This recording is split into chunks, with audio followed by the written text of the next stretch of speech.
श्री गणेशाय नमः।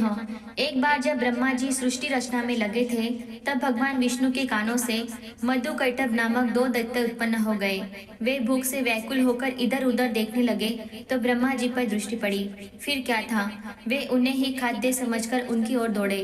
ब्रह्मा जी उनकी चेष्टा देखकर भयभीत हो गए। उन्होंने व्याकुल होकर योग माया से निवेदन किया, भगवान विष्णु को जगा दो देवी, अन्यथा यह असुर मुझे खा डालेंगे।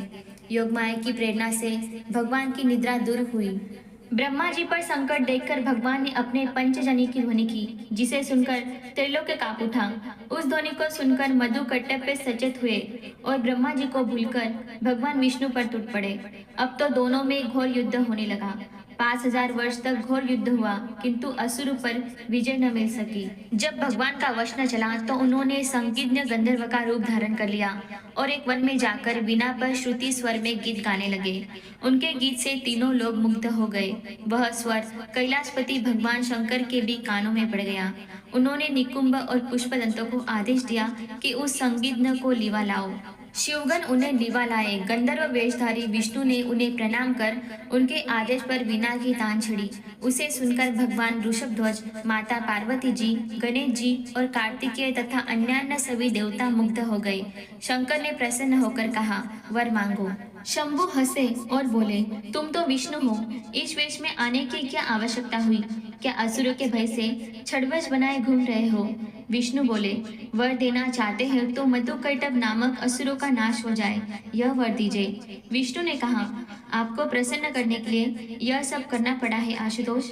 अब आप शीघ्र ही यह उपाय कीजिए जिससे असुरों का नाश हो सके।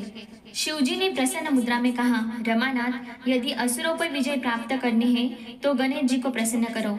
वे ही असुरों को अपनी माया से मोहित करके आपके वश में कर सकते हैं। विष्णु बोले, उन्हें प्रसन्न करने की विधि बताइए पार्वतीनाथ। बिना विधि के पूजा सफल नहीं हो पाती।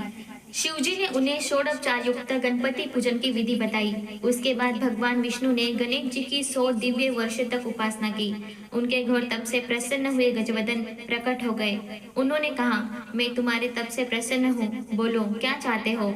विष्णु बोले, मधुकैटभ नामक असुर बहुत प्रबल हो गए हैं, मेरे वश में नहीं आ रहे हैं, तो पार्वती नंदन उनके वध का उपाय कीजिए। श्री गणेश जी ने कहा, वैकुंठनाथ, यदि आपने पहले ही मेरा पूजन किया होता तो अब तक असुर परास्त भी हो गए होते।